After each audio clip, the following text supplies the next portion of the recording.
भारत माता की, भारत माता की, भारत माता की। वंदे वंदे वंदे। जय श्री राम, जय जय श्री राम। बरपेटा विधानसभा क्षेत्र से आज के इस चुनावी सभा में एनडीए के प्रत्याशी श्री दीपक कुमार दास जी के समर्थन में आयोजित आज की इस जनसभा में अध्यक्षता कर रहे भारतीय जनता पार्टी के जिला के अध्यक्ष श्री महेंद्र दास जी, एजीपी बरपेटा के जिलाध्यक्ष श्री गुणेंद्र नाथ दास जी, हरियाणा सरकार के मंत्री श्री महिपाल थांडा जी, विधानसभा के प्रभारी श्री शरदेंदु तिवारी जी, इलेक्शन कोऑर्डिनेटर श्रीमती निपा मौनी कलता जी, पूर्व जिलाध्यक्ष बरपेटा बीजेपी श्री अनिल चंद दास जी, महिला मोर्चा की सेक्रेटरी श्रीमती परमी दास जी, बरपेटा विधानसभा क्षेत्र से जुड़े हुए एनडीए के हमारे सभी पदाधिकारीगण, उपस्थित बहनों और भाइयों, सर्वप्रथम मां कामाख्या और असम की इस पावन धरा को मैं कोटि कोटि नमन करते हुए आप सभी का मैं हृदय से अभिनंदन करता हूं, स्वागत करता हूं। बहनों और भाइयों, असम की ये पावन धरा जिसे हम पूर्वोत्तर के द्वार के रूप में, भारत की गौरव की धरा के रूप में हर भारतवासी गर्व के साथ मां कामाख्या का दर्शन करने के लिए इस पावन धरा में आता है। भारत की वैष्णव परंपरा की श्रीमद शंकर देव और माधव देव की इस पावन धरा को नमन करने के लिए आता है। असम की जीवन रेखा के रूप में विख्यात ब्रह्मपुत्र के दर्शन करने के लिए आता है। आज ये मेरा सौभाग्य है किसी पावन धरा में मुझे मां कामाख्या के आशीर्वाद की पावन धरा, असम की इस पावन धरा में, बरपेटा की इस वैष्णव परंपरा की धरा में आप सबसे संवाद करने का अवसर प्राप्त हो रहा है। इस अवसर पर मैं आप सभी के प्रति हृदय से आपका अभिनंदन करता हूं। आपको रंगोली उत्सव की भी हृदय से बधाई और मंगल में शुभकामनाएं आप सबके प्रति व्यक्त करता हूं। बहनों और भाइयों, असम की अपनी गौरवशाली परंपरा रही है। यहां की आध्यात्मिक और सांस्कृतिक परंपरा,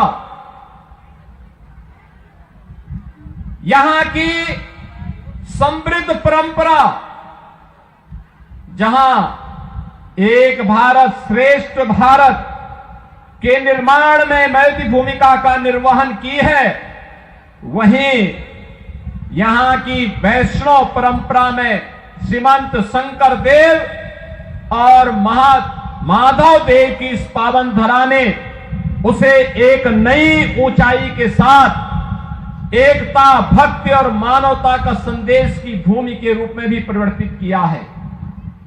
बहनों और भाइयों, यहां का काजीरंगा, यहां का नेशनल पार्क, ये दुनिया के अंदर राइनो के साथ साथ अपनी जैव विविधता के लिए भी जग विख्यात रहा है।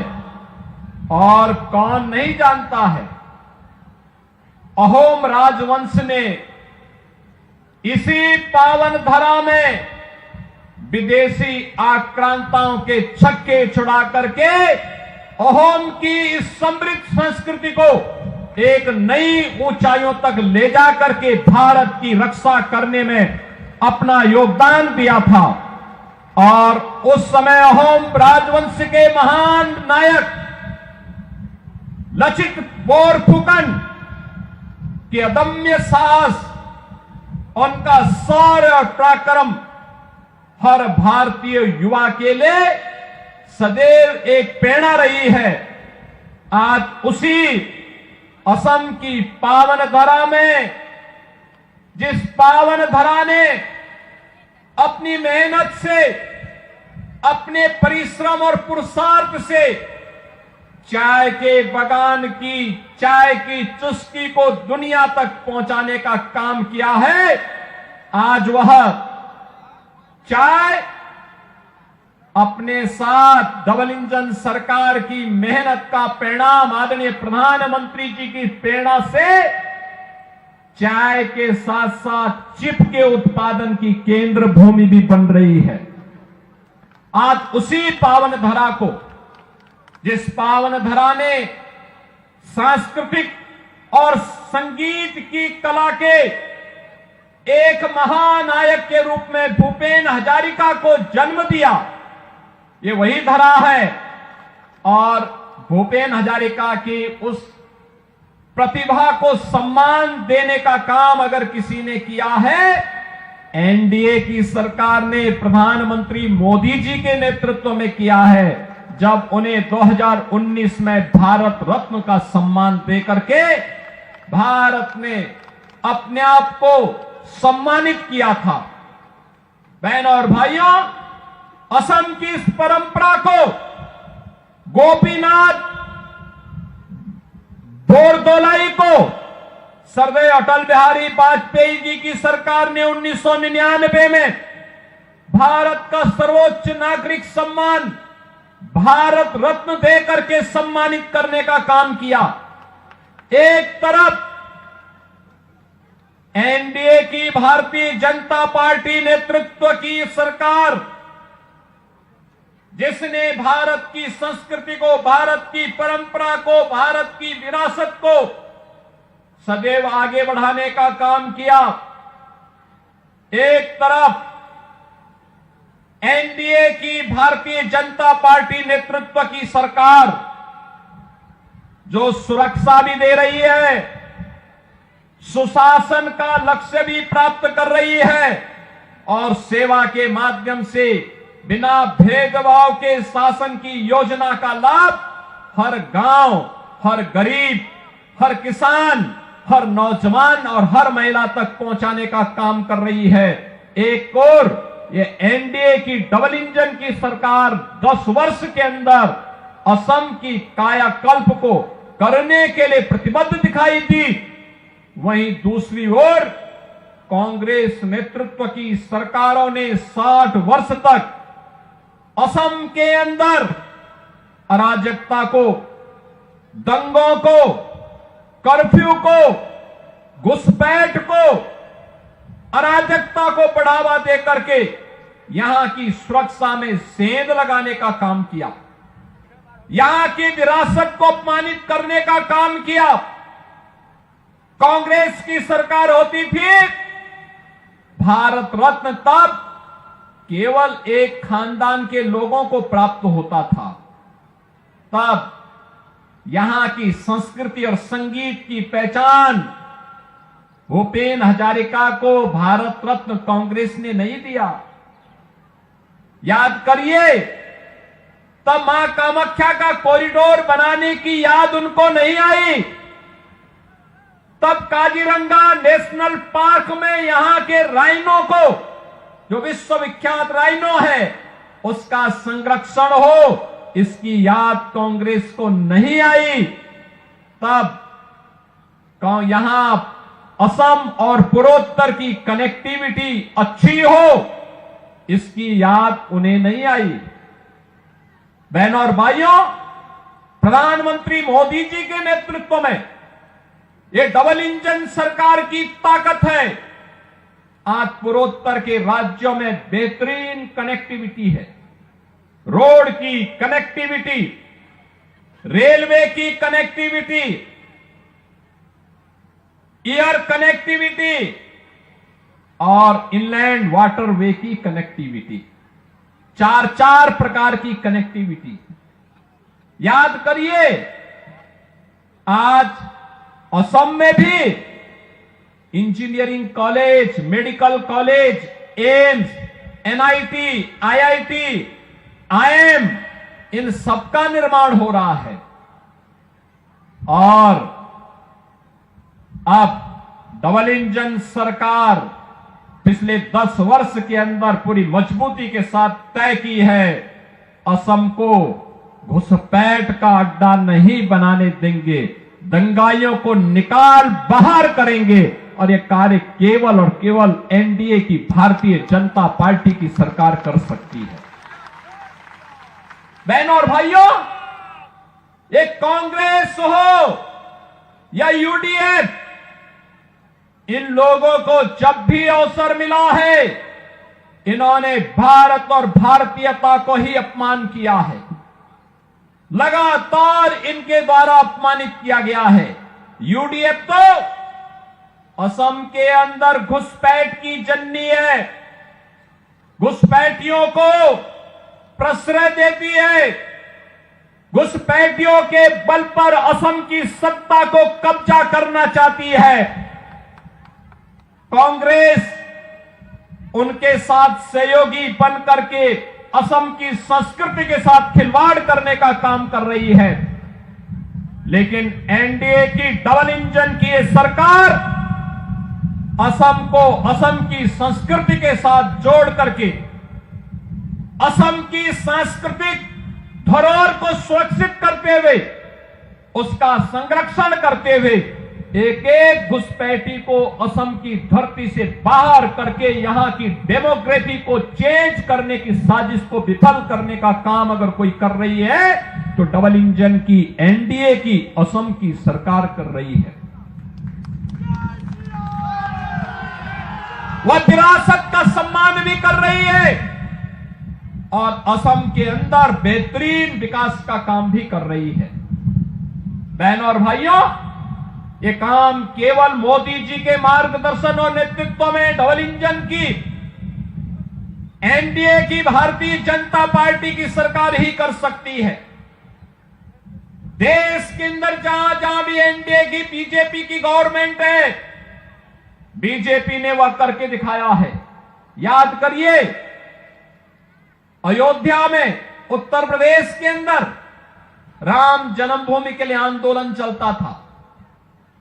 असम से भी राम भक्त जाते थे, हम नारा लगाते थे, राम लला हम आएंगे, मंदिर वहीं बनाएंगे। कांग्रेस थी, कांग्रेस ने कहा राम तो हुए ही नहीं। कांग्रेस के सहयोगी दलों ने राम के अस्तित्व को नकारने का काम किया। प्रधानमंत्री के रूप में मोदी जी आए, उत्तर प्रदेश में डबल इंजन की सरकार बनी। 500 वर्षों की जो तमन्ना थी, आज वह अयोध्या में साकार हुआ है। भव्य राम मंदिर का निर्माण हो गया है। अब उत्तर प्रदेश में कर्फ्यू नहीं लगता, नो कर्फ्यू नो दंगा, और यूपी में है सब चंगा।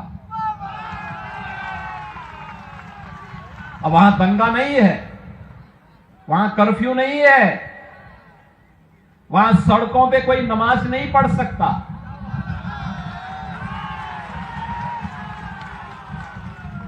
वहां पर अब किसी भी धर्मस्थल से चिल्लाने की आवाज नहीं आती है।